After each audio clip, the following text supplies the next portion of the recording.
More than 2 months ago, nag-post ko og video about sa ako ang gisugdan to pud pero wala na tiwas. Gisugdan nga 30-day decluttering challenge kay I feel so overwhelmed lang yun sa amo ang clutter diri sa balay. Like, di na gyud siya matabang. Gamay kayo ang amo. Ano sila eh? Gamay kayo ang amo ang giabangan nga balay, but it's still okay kay igo pa man gihapon may, but ang clutter, my god. I know fault ni nako kay wala na ko siya na maintain o kanang wala na ko na maintain ang clutter na mo nga dili siya mag pile up ba. So more than 2 months ago mao lagi to siya. I decided nga mag-declutter. But kutob ra jud ko sa day 1 which was ang amo ang entryway or kani among butangan ng sapatos, butangan ng payong and all. So maura ang ako ang nahuman. Pero nakuan man ko kanang si tawag ani ay na-overwhelm ko ba nga okay, do I really need to make videos every day? Do I really need to declutter every day? Ana gani. Even though ako to siyang giplanuhan na 5 minutes lang every day. Pero na-overwhelm ko kay murag hago kaayo, magatiman pa kog duha ka bata niya. Napay tibok household nga i-run nako every day. So nahunong like di one na jud ko kutob. I mean, naka-shoot ba ko og day 2? Murag naka-shoot ko og day 2 but murag dito ra ko to, wala na din nako napadayon. Pero after ato, mga days or weeks after, nagahinay-hinay ko declutter, like na-declutter na nako ang ref top na mo, ang amo ang pantry cabinet, ang amo ang kaning bag-o nga metal organizer, metal rack organizer, and then ang ako ang personal nga cabinet nga butanganan sa ako ang skincare, sa ako ang mga personal say tawagan na personal things. So na-declutter na nako. Duha na siya ka basket but isa ra ako ang na-declutter. Pero I was really happy ato nga time nga na-declutter na po some of our kanang sana mga gamit diri sa balay. And also nakapanghatag na ko og mga gamit nga mapuslan pa sa uban but dili na namo mapuslan. And diri pod sa amo ang dining table, if you watch my video, naa dito ang amo ang TV na ang amo ang remote. So nagbutang na ko og butanganan sa remote para dili na siya magkatag-katag. And this is really the problem. Kay ako not 100% but kung unsay akong gikuha nga butang, ako gid siyang ibalik sa butanganan. But then ang ako ang mga sakop, sakit lagi akong ulo. Ako mga sakop, understandable kay gamay pa man si Elise, no? And si Harvey, like, many times na nako siya ingnon nga kung sa gani kuhaon ibalik sa butanganan para dili magkatag diri.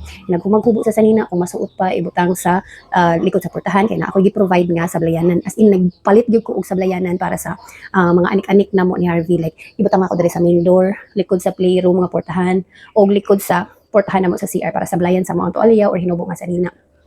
But na mga times nga dili gid siya matuman. So that's why nga magkalat gid siya and ma-overwhelm na sad ko, like murag makapoy na sad ko, dili na pud ko makapanghinlo og tarong ana gani. So mag-pile up ang mga clutter.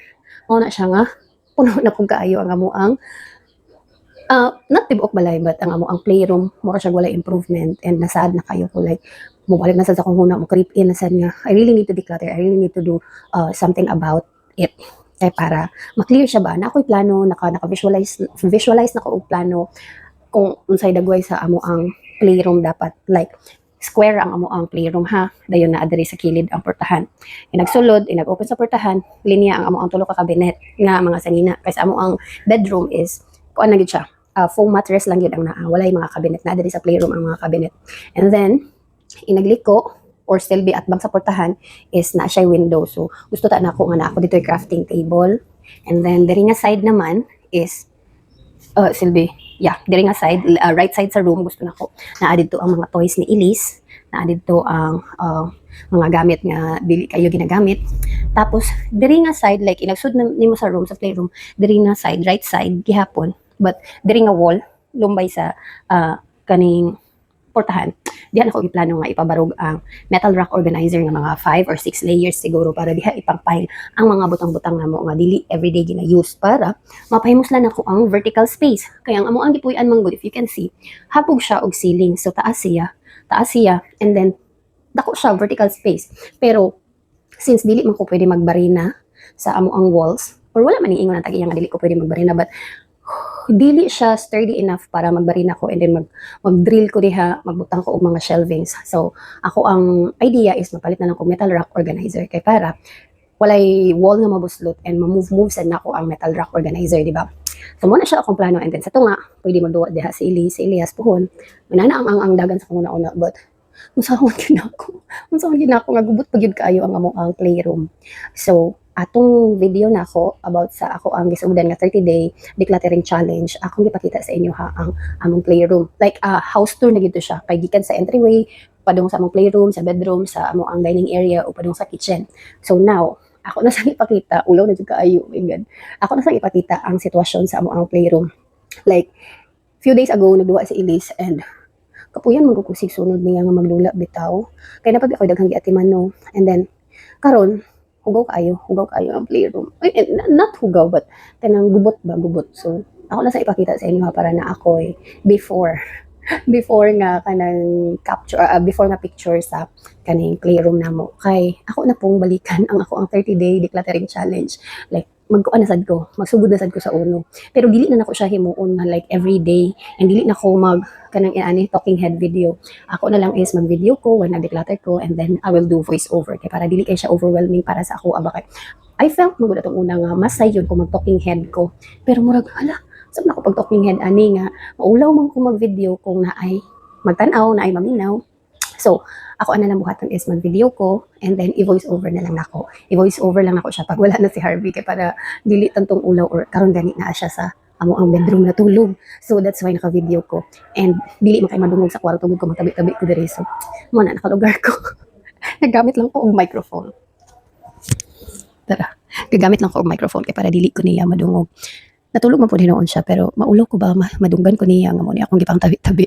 Maulaw ko niya pero akong i-upload and then makakita siya. Siguro dili ko maulaw kung ma-upload na pero the moment nga akong gihimo ang video maulaw ko. That's why nga tago ko like karon ko naghimo og video and while naghimo ko or na ako gibuhat gid actually while naghuna-huna ko sa akong buhaton sa among playroom. Actually namilo gyud ko. Namilo ko og mga sanina namo, sanina sa mga bata. Tapos, nakauna-una ko nga, why not take a video para mapadayon lagi ito na ako ang 30-day decluttering challenge. So now, ako ipakita sa inyo ang amo ang playroom, ang sa sitwasyon sa among playroom. So maura man gyapon ni inyong nakita siguro napunan pa man gani ni ang amo ang kagubot diri sa playroom among clutter, o di ba? Ang salog tan-aw gakatag ng mga gamit mga dulaan ni Elise dira. And diri sa amo ang bed na siya ha. Dili na siya tambak tanan pero bed na siya nga gitambakan. Maura gyapon yung sitwasyon niya. Like as in, wala na bag-o. Mas nadugangan pa nga ni ang mga gubot-gubot diri. Kanimo na akong giingon nga na declutter na nako, o di ba? Luag-luag na siya. Dili na siya gubot kaayo. Ay magsugat ta. Dili na kay siya gubot. Mao na siya ang ako ang basket. Nadira ang mga sudlay, tawas, perfume, lotion. And diri sa isa na ko ka basket kani. Mao ni akong giplanuhan but katong ako na ni siyang gipagawas dito sa amo ang bangko kay ako laging i-declutter. Nigawas man pud si Ili sa kwarto so walay nahitabong declutter. Ay, gihangak ko. So mao ni siya sitwasyon sa amo ang playroom. Diri nako. Saan man nako. Wait lang. So, ako sa ibalik og tawod akong mic. So, nagsulod sa playroom. Kani siya. Kani play area. Playroom. Nagsulod diri. Diri sa left, na diri amo ang cabinet. Small, medium, large cabinet. Dira, mo na kong iplanuhan. Dira nga side, tungkol sa window, butangan og table para sa ko ang crafts. Gusto ko mag-crafting man good. And, kani nga side, mo na siya kong iplanuhan po, nga butangan og mga boxes po dira, cabinet para sa mga toys ni Elise. And kani, maklaro ba ninyo? Kani nga side, gikan sa putahan, kana siya nga side, butangan ako sa katong metal rack organizer nga akong gihuna-huna o giplanuhan na paliton. Dira na ko siya ibutang. And then, I am planning to sell this sofa bed. Sofa bed na siya. Tani. Ako na siyang ibaligya kay more than a year na midiri and wala gina na mo siya nagamit. Sayang sad. So ako na lang na siyang ibaligya. Makakwarta pa ko, makapalit pa ko og metal rack organizer, mga container bins, and katong cabinet na akong giplanuhan para sa toys ni Elise, and also crafting table. Basta, grabe. Grabe akong vision para aning room. Action na lang yung kulang.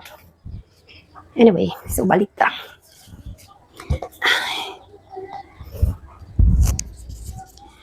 So, dili na lang ko mag daily post about my decluttering journey. Mag-post lang ko whenever I can. Like, mag-video ko, mag-declutter, sama sa akong giingon, and then I'll do voiceover and then post it. Okay?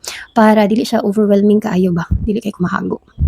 So, I guess that's it. Maulang sa to siya ang update sa pagkakaroon. Update. Actually, wala na update. Na-update na dungagan ang mess mo ang playroom. Pero, that's what I'd like to do yun para sa mo ang playroom or stock room or multi-purpose room. So mao lang to. Thank you so much for watching, and please please please unta inyo gihapon kong ubanan ani nga decluttering journey.